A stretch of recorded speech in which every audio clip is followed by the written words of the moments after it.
Hey, welcome back. So in the last video, we test fit the CD009. We finally got it up in the transmission tunnel after beating it with a hammer. Like I said before, she's a hippie girl. She's got some hips on her. You got to get it up way up in there to get it to fit. We got the hole cut in the floor.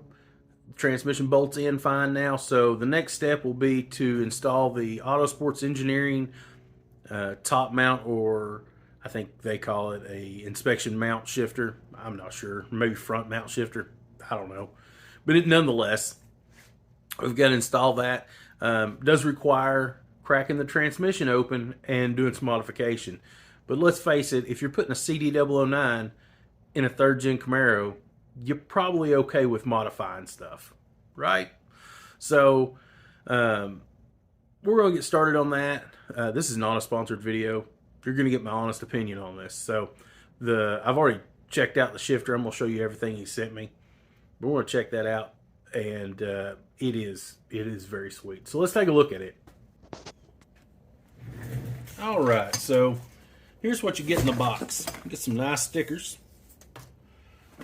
That's a flyer, a little postcard deal. And then let's look at the main body of the shifter that you're buying. So it's all billet aluminum, ran out on the CNC machine. If my transmission is a CD001 is the tag number on the side, which is, the CD009-ish version or whatever, and it's the early version. The later versions have a rev match sensor on top of the inspection plate. If you have one of those, it takes a different base plate. You have to let him know what transmission you have so he can get you the right one to fit. It has a spherical bearing in here, a sealed spherical bearing. So it's very, very smooth through all of its motion. The shift rod right here, as you can see, is just threaded on top, and he sends you an adapter that screws onto that, which is adjustable up and down, and of course you can adjust this in any direction you want around the shifter itself to position your shifter exactly where you want it. And if, in our case, I don't know that I think this will be enough to offset, but if we need to offset it more, we can always make something and just use this portion of it. So if you're creative, you could do all sorts of stuff with this shifter. He also sent me the I think it's just a 1/4-inch spacer. He says in his videos that this isn't necessary for all transmissions, but he sent it to me, so we'll have to see if we need it or not. What it does is, some of them, the rear part of the transmission, you can't push down on it anymore for reverse lockout, so you have to run that so you can push it down far enough to get it into reverse lockout. We'll check that before we install this, and if we need it, we will use it, and if not, it'll be fine. The bottom part of the shifter shaft has a nylon bushing, and that nylon bushing rides inside this pocket right here for this is the new shaft adapter. So we're actually going to open the transmission and cut the shifter shaft down and install this in there, and then that fits together like so, and that's how this works. See, so that's how it moves it. It's just a couple of pins. We do have to cut the rod. It comes with one new pin that you'll need for this. Put that back up so we don't lose it. And then comes with a new detent.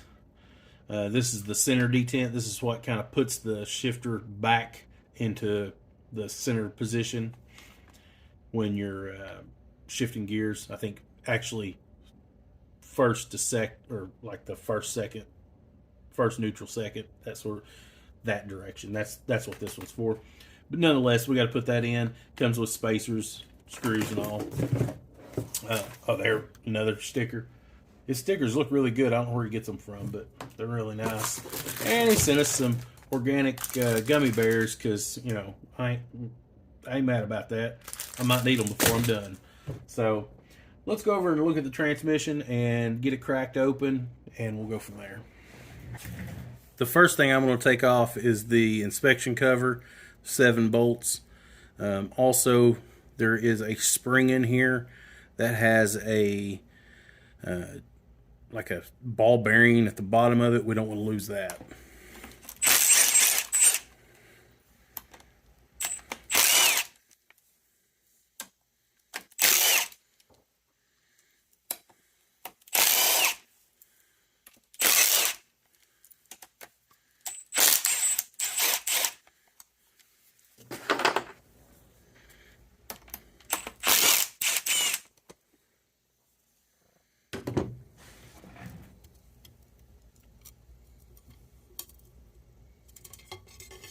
And right there's your spring, and there is a gasket.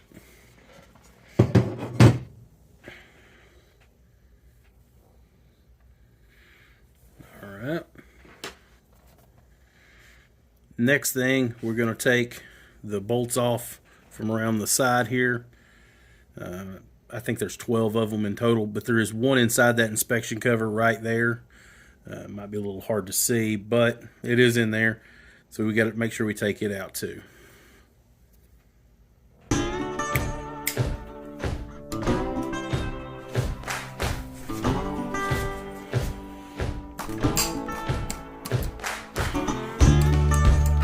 There we go.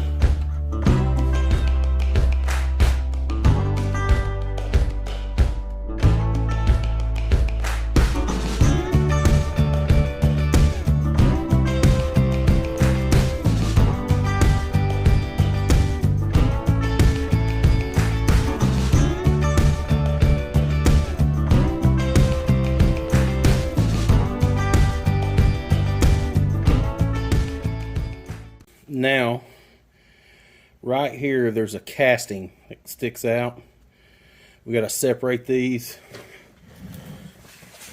And we're just going to take a hammer and just give her a little love tap.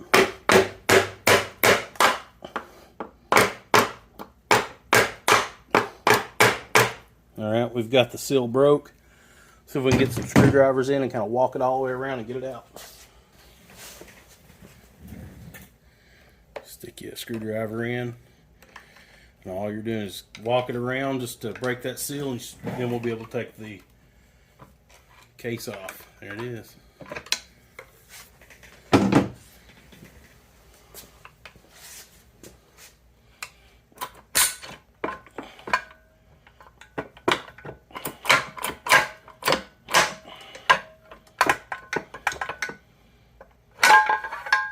There we go. Okay, the next part we're going to take off is this fella right here, and there's a roll pin right here, and it's actually 2 roll pins, one inside the other, and just take a punch like so, drive out the inner one and then the outer one. You should be in good shape. We'll see how it goes.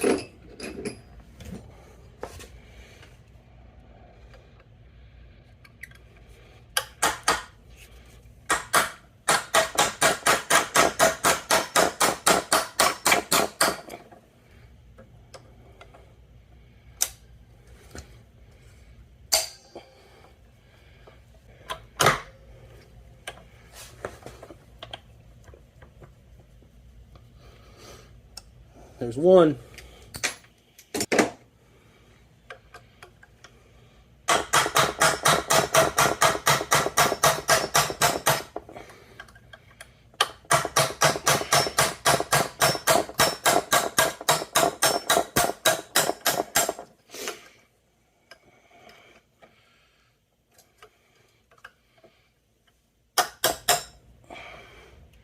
And 2. Now we're going to just tap this up. We need it to come loose. Slide right on off.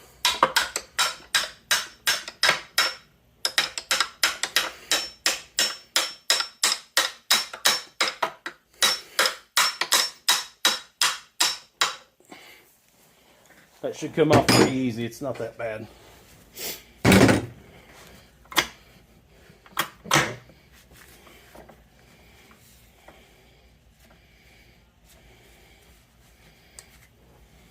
Okay, so the next thing we've got to do is we've actually got to cut this shaft right there. And basically it's just at the bottom of that little detent area. We're just going to take it with, I'm going to take a cutoff wheel, just cut it right off. So here's my solution for covering this up. I just have an old t-shirt. I cut a hole about where the appendix it would be. So slide that right over the shaft we're going to cut. That, pull it down. I'm going to throw a ratchet strap around it and pull the slack to the back so we have less for the possibility of catching the cutoff wheel on it. And we'll just whack it off right there and be done.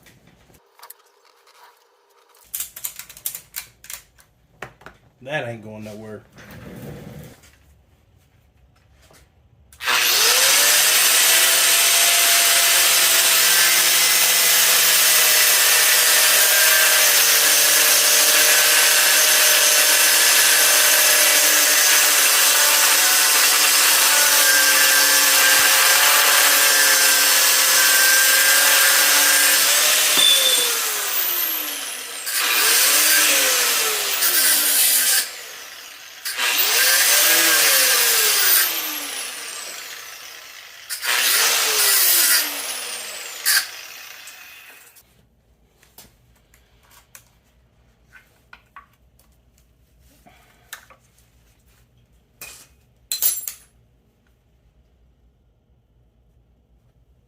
Next thing to go on is the coupler. It goes like that. I've actually been messing with this one just a little bit. Seems like it stops about right here. The end of that needs a little bit, like it wasn't quite machined well enough. I actually went back and ground down the edge of this a little more just to make sure, but you won't be able to tell, but there's a little lip in here. And we're just going to clean that up a little bit. I don't have a drill bit quite this size, but I think what I've got will work. And we'll see. We'll see if my ingenuity pays off or not.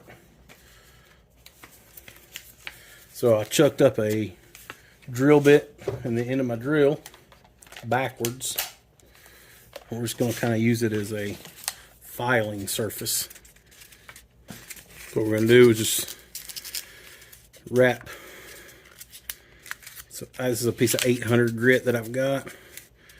Just wrap it around there. At the very top, we're going to put a zip tie. I hope this is long enough. We'll find out.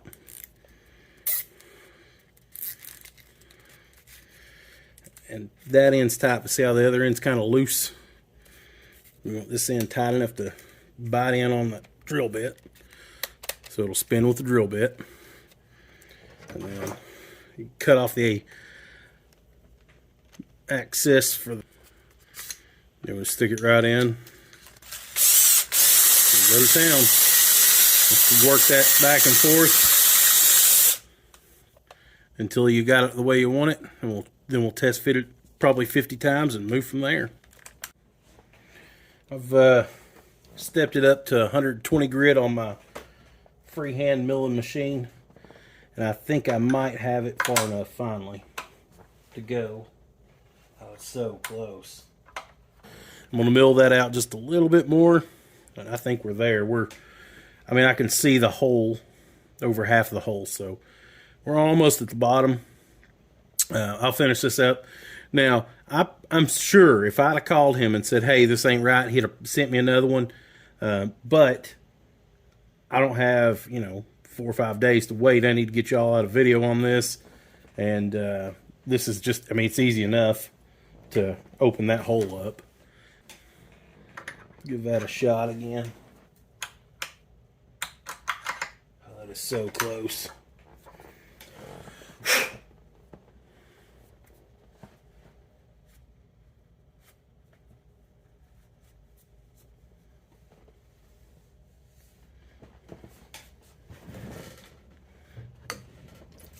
We'll put a little bit of lube on this. Wait, wrong side. Put a little bit of lube on that side. There we go.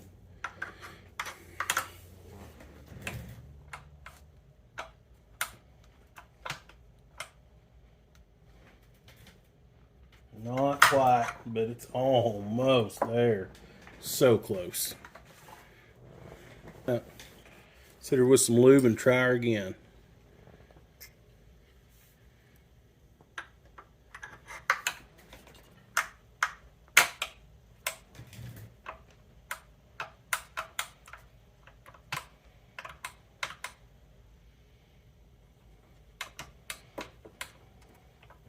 Actually was looking at this and kind of roughly measured it. I took a little more off of that with the flap disc. I think that's why it wasn't seating all the way just a second ago. Yeah, I think we're good. Let's get the original roll pin and see if we can put those back in and move on.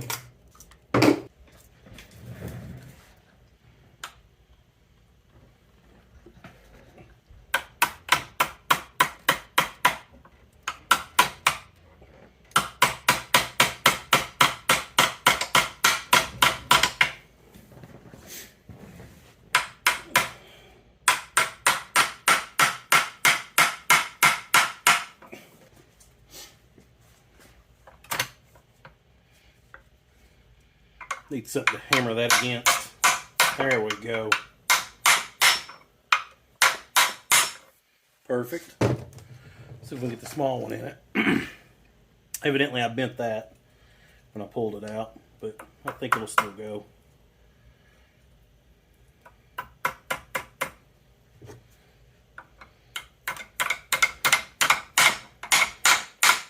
There we are.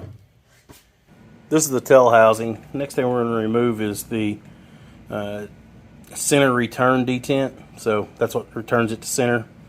And it's just a 10mm bolt here and here. I'm just going to go ahead and pull that out.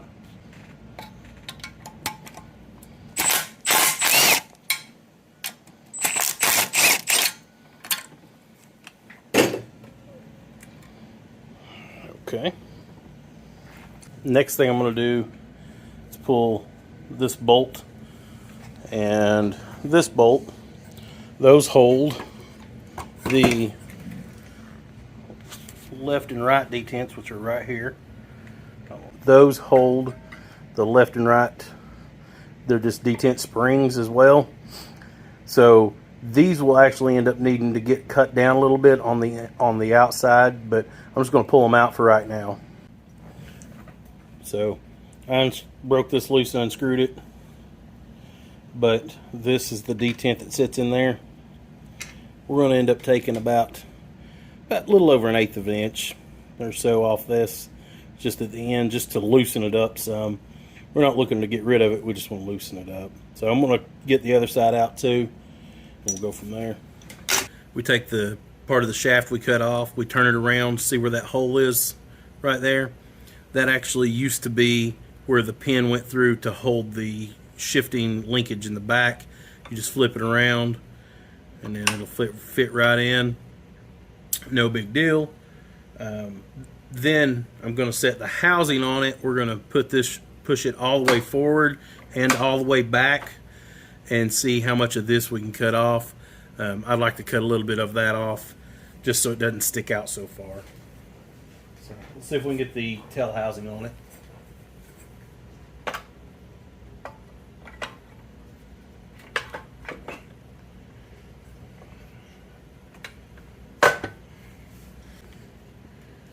See how much of that tail housing's hanging out? I just don't want that much of it hanging out. And that's all the way forward. So, and then that'll be all the way back.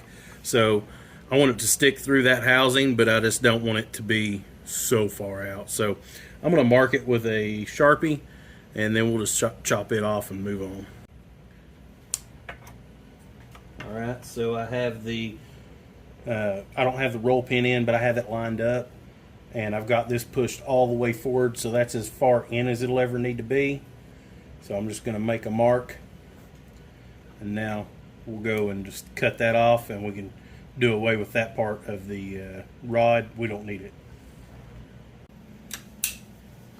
We got her clamped up in the vise. Let's see if we can make her shorter.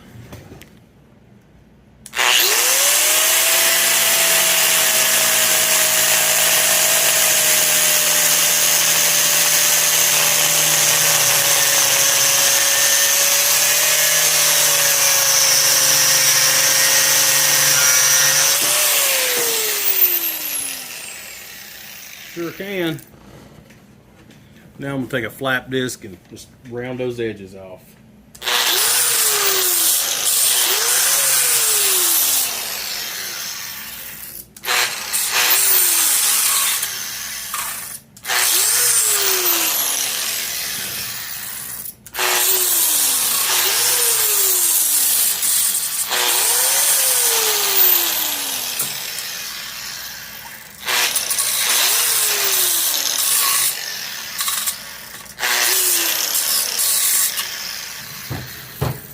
You don't want that catching that seal on the way through.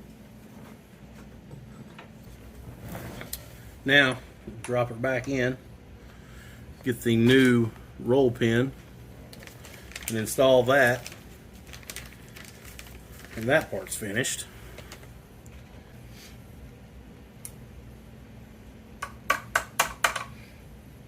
Alright, now we got her started.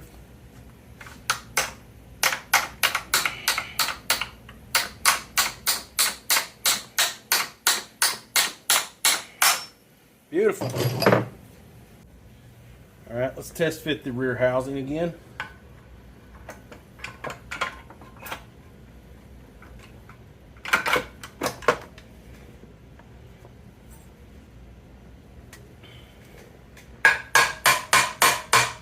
There we go. So let's shift her all the way in. Now that shifter all the way out. That's as far out as that'll stick now. So that's all the way in. That's all the way out. Well, I've spent almost all day on this thing. It's organic fruit snack time. Glad he sent those. We still have to do some clearancing on that case. Cut a couple of those little detents that I showed you earlier. We have to cut those down. And I think that's the last of the modifications. If I can, we have to put the other detent into its new housing and bolt it back in. We're almost done, but I got to quit today. So next time I hit it, that's what we'll do. We'll get the clearancing done. We'll get all that cut up and we're ready to rock and put it together. We'll row this thing through the gears, see how it feels. It should be great. And we'll wrap this up. My goodness, these things are good. Thanks, man. Well, I'm back after it. So next thing we'll do is some clearancing on this case. Let me show you what I'm talking about. So when the case is all together, this section right here is fairly close to that. Mine does not touch, but the guy that makes this kit says that we need to clearance this area right here. This right here. So the harmonics from it won't make the shifter pop out of gear. It's no big deal. But the only way I could figure out to do it was I went out and bought one of these little finger grinder things. I don't really know what they're called. But we're just that'll get right in there and boom, boom, boom. We can take some material out of it. And then the only thing left to modify will be the tensioners that go on the side of those. So let's jump outside right quick. I got the little air compressor. We'll hook it up and get that sanded down and move on. Set up outside. I got myself a little workstation. I'm just going to sand this out just like this.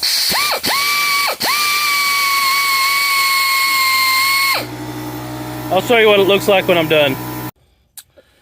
I'm sure this will be tough to tell, but I took, I don't know, 3/32, an 1/8 inch, something like that off the back. Just making a little more room for it.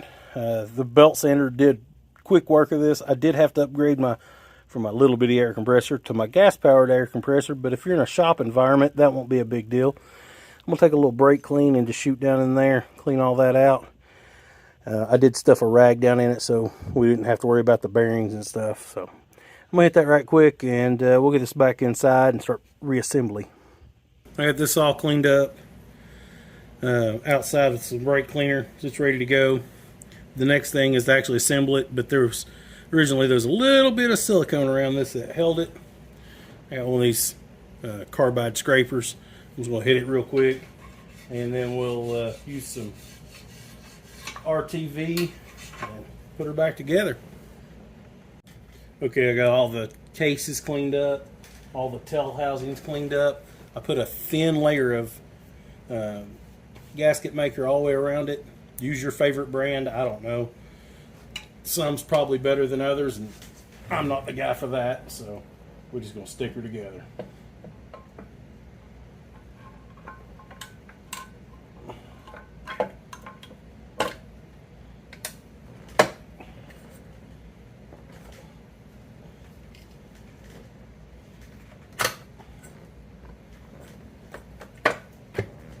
All right, she's all the way down. I'll feed all the bolts in, get them started, run them down, and then the case part's finished.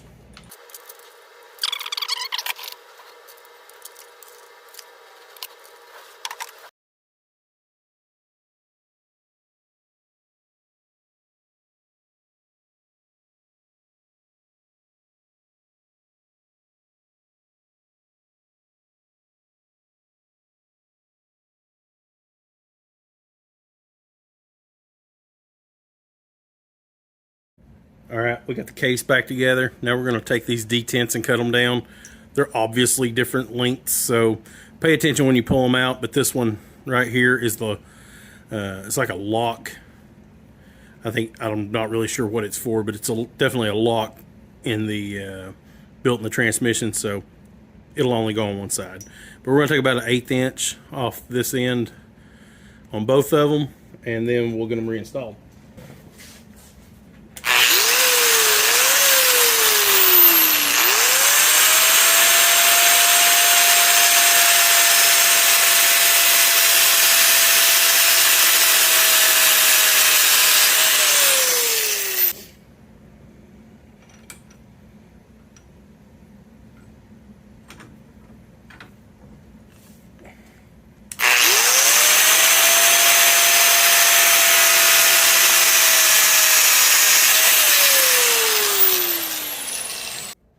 All right, let's put this back together. This detent and the blue spring are the one that came out of my driver's side.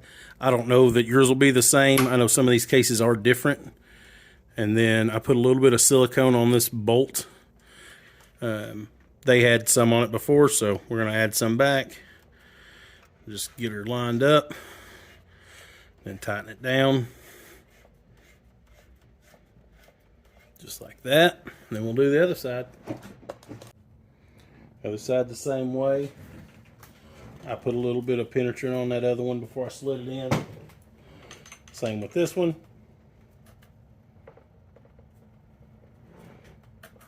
Slide right in. Spring. Bolt.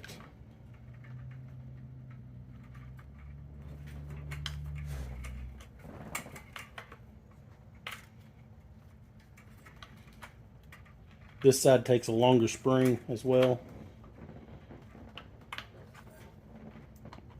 Come on, baby.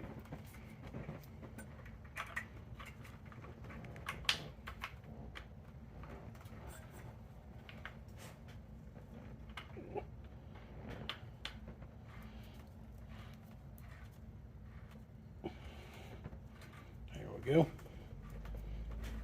And just I'm going to run them in and tighten them down with my crescent wrench, and that'll be it. Okay, so the next thing is the this detent piece here. I've already broke mine free. As you can tell, they had red Loctite on that. We're also going to put some red Loctite on ours as we put it back together.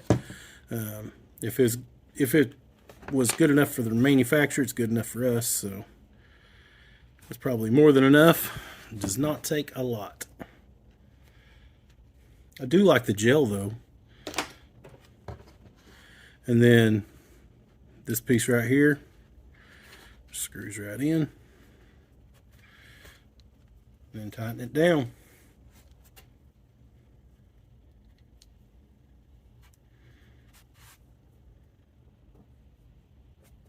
I'll show you what that looks like as we put it in. Then the next step will be to install this guy right in here and screw him down.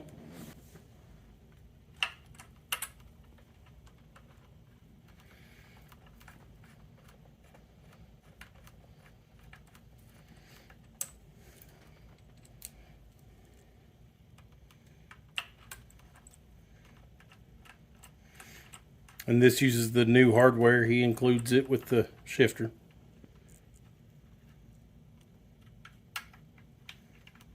Went ahead and bolted this in just as a test fit, and I'll show y'all how I did it in a minute. So here's what we got. That's actually, let's see, first, second, third, fourth, but then doesn't quite go far enough to hit fifth and sixth. And what that is when you're pushing it over, it's depressing this pin. So I'm going to pull this back out and then pull that detent pin back out, and I'm just going to cut just a little more off of it and put it back in. And I actually may do both of them. I think they could both use to be shortened just a 1/16 more, just about the thickness of the blade of the cutoff wheel. I think that's what I'm going to do, and then I'm going to put them back in, and we'll test it again and see if we can get it through all 6 gears.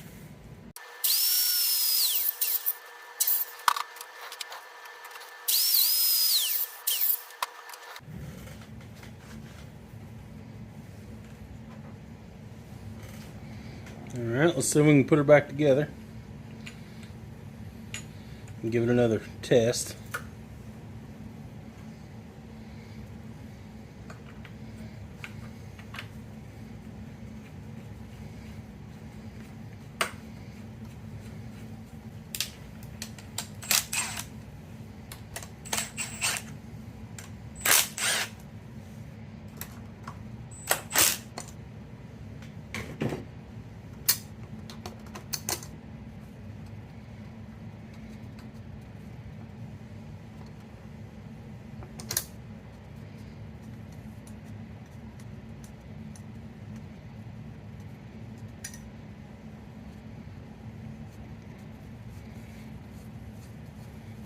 So I'm going to show you something else that I had to discover on my own.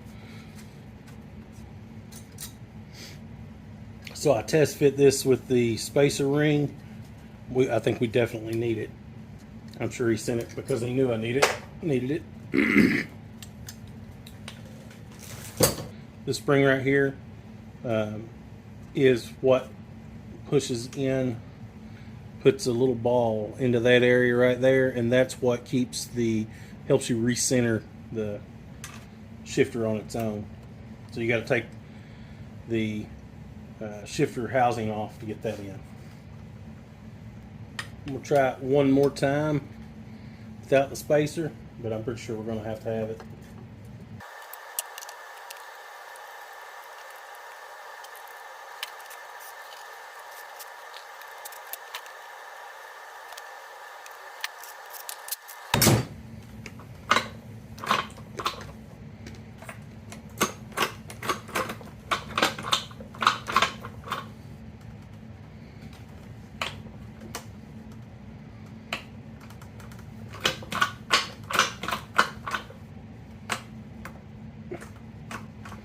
See, it won't go into reverse.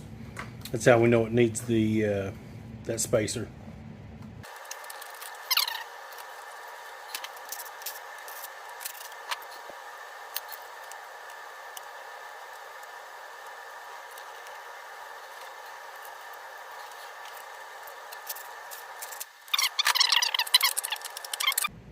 This just goes in as adjustable. I just had it locked down for temporary use without any actual torque. So one more time. 1, 2, 3, 4, 5, 6. Then over and back is reverse. Now, if you're going to set up the lock, the lockout for reverse. I'm going to show you how to do that, but I'm not going to do it right now. I'm going to do mine later once I install this in the car. I messed up. You know, never done this before, so I'm winging it a little bit. But let me show you what I did. It's not that big a deal, but I had to take part of it back apart. Let me show you what. So I'd put in the Allen head bolts in here. I thought they would retain this. He actually wants you to use the original hardware to put this back in with, which is just that 10 millimeter. I'm going to go ahead and pull this one back out, put the 10 mil in it, and these are the bolts that you use for the lockout. Let me get that done, and I'll put the cover back on, and I'll show you how to adjust the lockout. Okay, so we've got this all bolted in here. That's loose, that stop is. What you're going to do is go through your gears, make sure you got them all. 1, 2, 3, 4, and then 5, 6. So we know we're in 5, 6 right there. So let's put it in 5th. Put it over until it just about touches. Pretty much touches right there. All you're doing is just trying to keep this thing where you can't bang it into 6th without pushing it down.